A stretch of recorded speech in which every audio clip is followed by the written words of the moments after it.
الحمد لله الذي نور بكتابه القلوب وأنزله في أوجز لفظ وأعجز أسلوب، فأعيت بلاغته البلغاء، وأعجزت حكمته الحكماء، وأسكتت فصاحته الخطباء. والصلاة والسلام على سيدنا محمد الذي خصه الله بجوامع الكلم وآتاه الحكمة وفصل الخطاب، وعلى آله وصحابته ومن اهتدى بهديه إلى يوم الحساب. مشاهدي الكرام، أهلا وسهلا بكم في حلقة جديدة من برنامجكم في شرف العربية الذي يأتيكم من قناة سلام الفضائية. وما زلنا مع ورقة أو مع المقال الذي كتب في التواصل الاجتماعي، صراع إريتريا، صراع اللغة العربية في إريتريا وفي البرلمان وكذا.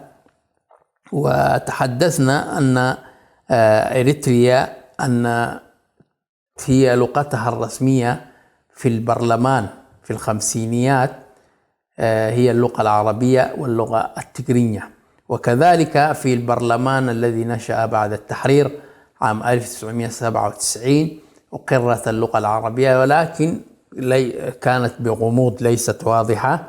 فإذن العربية جزء لا يتجزأ من التاريخ الإريتري، ومستعمل من قبل كل الناس الذين دافعوا ويدافعون عن الحرية والاستقلال. وكانت اللغة العربية اللغة الرسمية لجيش التحرير الوطني في جبهة التحرير الإريترية، أو الجبهات التي انفصلت من جبهة التحرير كانت تعتمد اللغة العربية في الميدان، لأنها كانت توحد وتفهم من جميع أبناء الشعب الإريتري المنحدرون من القوميات المختلفة. عندنا لهجات ونحن فخورون بها، في لهجة الكنامة مثلا، لهجة العفر، لهجة الساهو، يعني بلين وغيرها من هذه اللهجات، ونحن فخورون بها ويمكن أن تستخدم محليا، هكذا يقول صاحب المقال. لكن عندما يتعلق الأمر باللغة الرسمية لا نرضى بديلا ولا نقبل جدالا لاستعمال لغتنا العربية، لأن هي اللغة الوحيدة التي توحد وتجمع كل الشعب الإريتري بدون استثناء كما قلنا من سابق. اختيارنا للغة العربية ليس مستندا على الجنس أو الأصل. نحن لا ندعي عروبة قومية عربية، مع أن أغلبية الشعب الإريتري ينحدر من أصول عربية، لكن استعمال اللغة العربية اللغة الرسمية والوطنية هو خيارنا وجزء من هويتنا وكياننا، ولا نرضى عن اللغة العربية بديلة. هو حقنا لتقرير لغتنا مستندة على اختيارنا فقط. في الهند على سبيل المثال عندهم أكثر من 700 لهجة، أكثر من 700 لهجات أو لهجة، لكن اختاروا اللغة الإنجليزية لكي تكون لهم اللغة الرسمية. لذلك لو أراد أن يحيوا ما يسمى بلغة الأم 700 لغة لا يكفي الزمن للناس تتداول كل بلهجته أو بلغاته، ولكن اختاروا أن تكون اللغة الإنجليزية هي اللغة الرسمية للبلاد ويفهمها كل إنسان. وكذلك مثلا في تركيا هي اللغة التركية، ونجد كثير من الشعب التركي له لهجاته وله لغاته، ولكن اللغة الرسمية في تركيا مثلا اللغة التركية وكل الناس يعرفونها هكذا. لكن اختاروا اللغة الإنجليزية هؤلاء الهنود لكي تكون لهم لغة رسمية، وباستعمال هذه اللغة لن يصبحوا أو يتغيروا بريطانيين. لم يتغيروا بريطانيين، إنما هنود لكن يتكلمون أو يتحدثون أو يتفاهمون باللغة الإنجليزية. أيضا ليس كل الشعب الهندي يتكلم الإنجليزية، لذا هو ليس ضروري أن يتكلم كل إنسان اللغة الإنجليزية لجعلها لغة رسمية. اختيار اللغة الإنجليزية كان مستندا على العملية، لأن اللغة توحد الشعب متعدد اللهجات، لغة دولية ومتطورة، لغة العصر والعلم اللغة الإنجليزية. مثال آخر استعمال اللغة الفرنسية. مثلا الآن في إريتريا اللغة العربية واللغة الإنجليزية لغات حية. إذا ذهب أي إريتري يستطيع أن يتكلم في بلاد الإنجليز أو في بلاد أمريكا أن يتكلم باللغة الإنجليزية، وإذا ذهب بلاد العربية يريد أن يستطيع أن يتكلم بالعربية. ولكن حينما يذهب إلى أمريكا هل يستطيع أن يتكلم باللغة التجرينية؟ من يفهمه؟ وكذلك إذا ذهب إلى أقرب شيء، إذا تجاوز الحدود الإريترية السودانية ودخل إلى أراضي السودانية لا يستطيع أن يتكلم باللغة التجرينية لأنه لا يفهمها أحد، فهي منحصرة فقط في الحدود الأريترية في داخل إريتريا، وتنتهي صلاحيتها سواء كان في الحدود برا أو جوا. حينما إقلاع الطائرة من المطار تنقطع التجرينية ويكون التواصل مع العالم الخارجي إما باللغة العربية أو باللغة الإنجليزية. لذلك وجب أن تكون اللغة الإنجليزية مثلا واللغة العربية هي لغتان رسميتان في أريتريا. مثال آخر استعمال اللغة الفرنسية ببلدان الفرنكوفونية اللي موجودة في إفريقيا، مثلا بداية من المغرب العربي أو شمال إفريقيا كلهم يتحدثون وفرضت عليهم اللغة الفرنسية، بينما توجد هناك يعني لهجات وتوجد اللغة العربية. ففي إفريقيا تستعمل اللغة الفرنسية كلغة رسمية مثل بوراندي، كاميرون، تشاد، جيبوتي، النيجر، السنغال. هؤلاء الناس يتكلمون اللغة الفرنسية كلغة وطنية. لم يصبحوا فرنسيين أو غيروا دينهم، ولكنهم يستعملون اللغة الفرنسية مع أنها في الحقيقة كانت لغة المستعمر أو المحتل، ولكنهم يستعملون اللغة لأسباب عملية وواقعية، لأن الشعوب كلها لها لهجات فلا يستطيع اللهجة. الآن مثلا في تشاد كانت اللغة التي فرضت على الشعب التشادي، والشعب التشادي معظمه من المسلمين، تقريبا ما يعادل 80% من المسلمين، ولكن فرضت عليهم اللغة الفرنسية. ولكن حينما جاء إدريس ديبي فكذلك أقر باللغة العربية وصارت هي اللغة الثانية الرسمية في أريتريا في تشاد للأسف. فإذا هؤلاء الناس يتكلمون بالفرنسية في المراسيم وفي الرسميات، ولكن حينما يذهبون إلى مثلا أوطانهم أو مدنهم يتكلمون بلهجاتهم وهكذا. أما الخطاب الرسمي يكون باللغة الفرنسية وهكذا. لذلك في السودان توجد لهجات كثيرة، ولكن الشعب السوداني اختار اللغة العربية أن تكون لغتهم الرسمية. هكذا يقول. إذن وخير ما نختم به هذا الكتاب، يعني هذا المقال يقصد، هو ما كتبه المناضل الوطني الدكتور جلال الدين محمد صالح في كتابه الحركة الإسلامية والعمل السياسي. وهو يقول في هذا الكتاب: بروفيسور جلال الدين محمد صالح: والمسلمون في إريتريا لا يعرفون ثقافة ولا تراثا ولا حضارة ولا عقيدة غير الحضارة الإسلامية والتراث الإسلامي والثقافة الإسلامية والعقيدة الإسلامية، ولا معنى للوطن في عقيدتهم إذا انتهكت فيه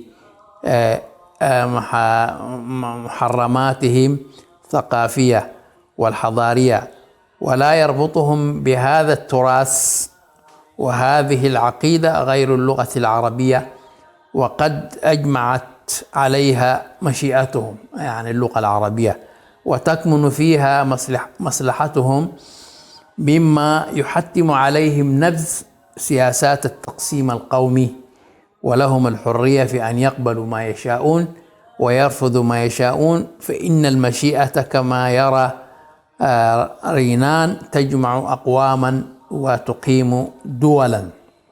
هكذا يقول البروفيسور جلال الدين محمد صالح في كتابه الحركة الإسلامية والعمل السياسي. كما نرى في هذا الكتاب، في كتاب اسمه تاريخ الحبشة كتبه الكيلاني الذي نشر في عام 1936 قبل مجيء الطليان إلى إريتريا في عام 41. المسلمون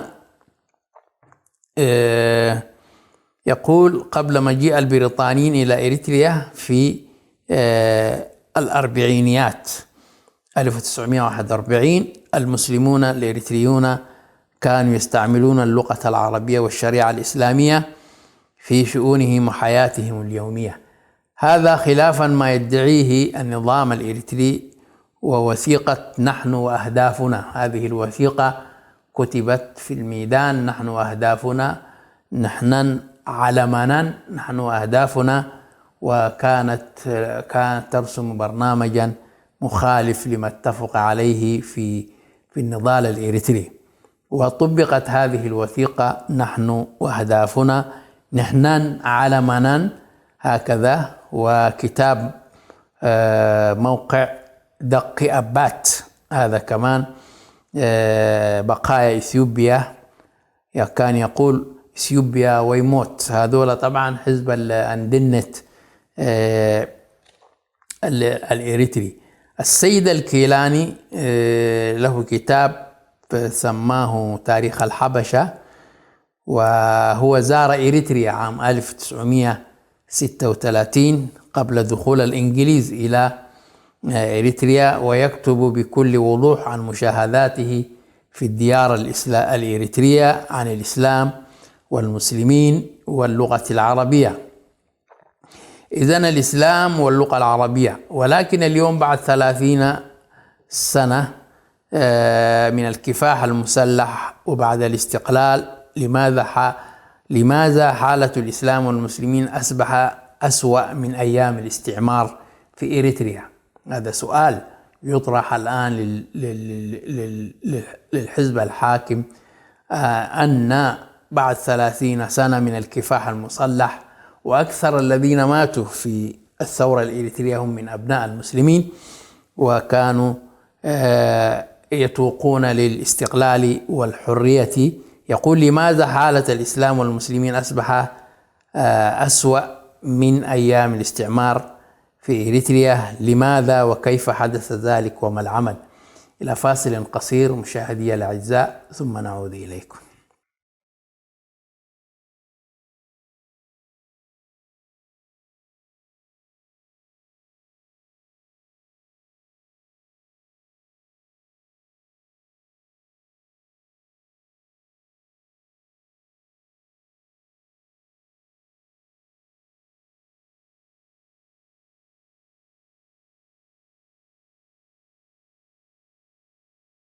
السلام عليكم ورحمة الله وبركاته. أهلا وسهلا بكم بعد فاصل قصير نكمل ما توقفنا فيه. وتوقفنا في زيارة الكيلاني محمد تيسير ظبيان الكيلاني إلى إريتريا، وكتب كتاب ديار الإسلام، مشاهداته في ديار الإسلام، وكان من ضمنها إريتريا، زارها عام 1936. فيقول: لقد قام السيد محمد تيسير ظبياني كيلاني منشئ جريدة الجزيرة دمشق سوريا برحلة إلى الحبشة جيبوتي اثيوبيا وإريتريا في عام 1936 أثناء الاحتلال الإيطالي لكل من إريتريا وإثيوبيا. فيقول السيد محمد الكيلاني قد أبحر من بورسعيد مصر إلى جيبوتي في يوم 20 مايو 1936 ومنها توجه بالقطار إلى أديس أبابا. ولقد زار كل من ديدارو وهرر وأسمرة. وصل في يوم 26 يونيو 1936 عدوى، أكسوم، أقردات، كرن، مصوع. زار هذه المناطق وكتب شهاداته في هذا الكتاب، وهذا الكتاب سماه مشاهداتي في ديار الإسلام الحبشة المسلمة، فجدير بالقراءة. وكتب مقدمة الكتاب الأمير شكيب أرسلان، ويقول في مقدمة الكتاب: أنا في مذكراتي التي كتبتها عن رحلة الحبشة وعن مشاهداتي في ديار الإسلام كنت أقوم بمهمة المصور الأمين، فأسعى لإعطاء القارئ صورا عن الحقائق التي تبدو متناقضة في بعض الأحيان، وأنا غير مسؤول عما يبدو من التناقض أو التباين في تلك الصور، لأنني أخذتها على علاتها، وعلى القارئ اللبيب أن يمحص الحقائق ويميز الغث من السمين. هكذا يقول، لأن الإريتريون لم يكتبوا، ولذلك هو كان يسمع ويكتب ويشاهد. فبعد المقتطفات من الكتاب عن معلومات والمشاهدات عن حال وأحوال الإسلام والمسلمين في إريتريا كما وردت في الكتاب. أولا تكلم عن أهم المدن في إريتريا، فيقول: عاصمة إريتريا هي أسمرة، هي عاصمة إريتريا ومدينة جميلة واقعة على رواب بعيدة وهواؤها معتدل جدا يشبه هواء لبنان، هو لبناني في الصيف تماما، وتعلو على سطح البحر تقريبا أسمرة 2347 متر فوق سطح البحر. منازلها حديثة وشوارعها مرصوفة بالأسفلت ومنسقة على الطراز الأوروبي. طبعا بنوها الطليان لأنفسهم، فكانت تسمى بروما الصغرى أو روما إفريقيا، ولكن خرجوا منها أذلاء، فما زالت محتفظة بهذا البناء الأوروبي الجميل حتى الآن. وكذلك وكانت أسمر عند وصولي إليها تعج بالخلائق الكثيرة، وأكثرهم من جنود الطليان، حتى قدر لي بعضهم عدد سكانها في ذلك الوقت ب80,000. هذا سنة 1936، يعني كان عددهم 80,000 شخصا، في حين أنهم لا يزيدون عادة عن 20,000. ومعظم تجارها من الطليان والحضارمة واليمنيين واليونانيين. وأهم المدن في مقاطعة إريتريا بعد أسمرة مصوع وسكانها 3500 وطني و654 أوروبي طليان. كذلك حينما جاءوا إلى إريتريا احتلوا مصوع، وكانت أول مدينة معروفة في تاريخ الإيطالي. ثالثا عد قيح، ومعناها البلدة الحمراء. عد قيح باللغة التجرية أو باللغة التجرية هو أحمر، اللون الأحمر، نسبة إلى ترابها. وسكانها 3500 وطني، يعني من إريتريين أصل، و53 أوروبي. عد وقري وسكانها 4000 من الإريتريين و100 25 أوروبي. كرن أو سنحيت وسكانها 4000 من الإريتريين و200 أوروبي. أقردات وسكانها 6000 وطني و16 أوروبي. أقردات تقع على ما يسمى القاش بركة محاذية للحدود الإريترية السودانية. عصب وسكانها 2000. إذن 2000 وطني و58 أوروبي. هذه كلها مشاهدات وتسجيلات لمحمد تيسير الكيلاني في كتابه زيارتي لديار الإسلام الحبشة.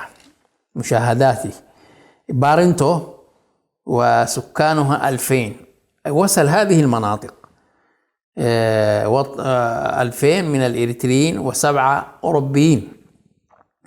إذن يقول زودني أحد الأصدقاء في أديس أبابا ببطاقة توصية خاصة لي إلى صديق له في أسمر اسمه جرجس أسعد، وهو مصري الأصل.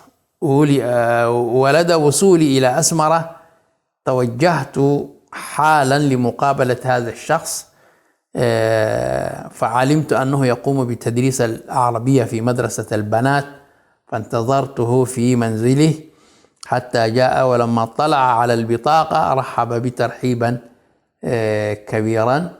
والحق يقال إن زيارتي لهذا الأستاذ أفادتني كثيرا، لأنه كان واسطة التعارف بيني وبين زعماء المسلمين من أسمرة في أسمرة، كما أمدني بمعلومات لا يستهان بها عن حالة البلاد. ويقول وأول شخص عرفني عليه هو الشيخ عمر سالم باعقيل، وهو من كبار التجار الحضارمة في أسمرة، وهو من الذين أنشأوا ما كان يسمى بمدرسة الأمل العربية في العهد الإيطالي. ثم عرفني على تاجر حضرمي آخر اسمه سالم سعيد باحكيم، وكلاهما من أصحاب الأعمال الناجحة في هذه المقاطعة. ولم يكن هذان الشابان النشيطان يتعرفان بي ويطلعان على مهمتي حتى ظهرت عليهما علائم الارتياح واستبشرا خيرا، وأخذا بدورهما يقدمان لي وجوه المسلمين وتجارهم، وأخذت تنهال علي المآدب وحفلات التكريم، فكنت أعتذر لضيق الوقت والاضطرار إلى سفر بسرعة، ولكن عبثا حاولت، فقد أبى علي القوم إلا أن أمكث وقتا كافيا. وأخيرا اضطررت إلى النزول عند إرادتهم، ومن ثم بدأت الاجتماعات تتوالى عن طريق الحفلات يحتفل به أو احتفاء به. فإذا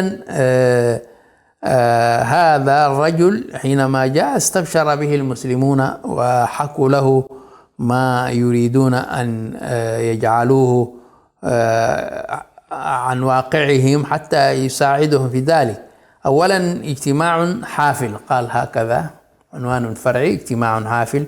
وكان أهم هذه الاجتماعات وأروعها ذاك الاجتماع المهيب الذي عقد في منزل الوجيه الحبشي المسلم أحمد حسين حيوتي من علماء أسمرة، فقد أقام حفلة شاي كبرى دعا إليها نخبة من زعماء الأحباش المسلمين ورؤسائهم وعلمائهم وعيان العرب من حضارمة ويمانيين، وهذا نص الدعوة التي وجهها إلى المدعوين. كان يسجل كل شيء هذا الرجل في كتابه، والتسجيل هو تاريخ، لذلك هذا الكتاب جدير بإعادته طباعة وحفظه، وهكذا حتى يقرأ الجيل الذي لا يعرف هذا التاريخ هذا الكتاب بأن إريتريا هي قديمة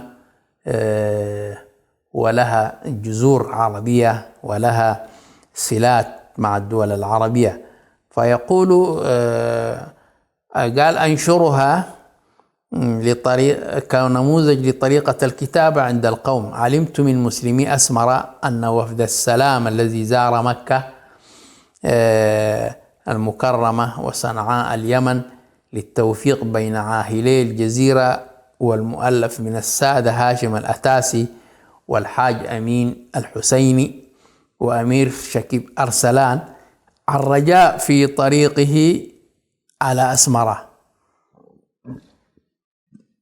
والحاج حسين الأمين هو من فلسطين، وبات فيها بعد ليالي، وقد احتفى الرؤساء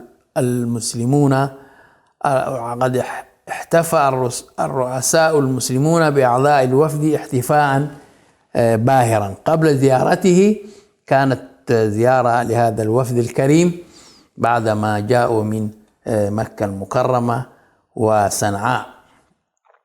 وعلى إثر العودة نشرت مجلة الفتح الإسلامية التي تصدر في القاهرة مقالا للأمير شكيب أرسلان يثني فيها على ما شاهده من تحسين حالة المسلمين في أريتريا وتمتعهم بكامل حريتهم الشخصية. إذن يقول الرسالة أو الدعوة التي وجهت لوجهاء وعلماء ورجال أريتريا في أسمر لحضور هذا الاحتفاء والاحتفال بالأستاذ الشيخ محمد تيسير الكيلاني. يقول في منزل أحمد حسين حيوتي، يقول: حضرات الأفاضل الكرام، نرجو تشريفكم لمحلنا لتناول الشاي في يومنا هذا الخميس الساعة 4 بمناسبة حضور ضيف كريم من أهل العلم الجليل السيد محمد تيسير ذبيان الكيلاني صاحب جريدة الجزيرة في دمشق. هكذا كتب صاحب الدعوة أسمرة في 2 يوليو سنة 1936 ميلاد. الداعي أحمد الذي يدعو هؤلاء الناس إلى منزله هو أحمد حسين حيوتي. وقد توجهت في الموعد المضروب إلى منزل المذكور فرأيته غاسا بحضرات المدعوين، وهذه أسماء من وعته الذاكرة منهم. مشاهدي الكرام، إلى حلقة جديدة أستودعكم الله، والسلام عليكم ورحمة الله وبركاته.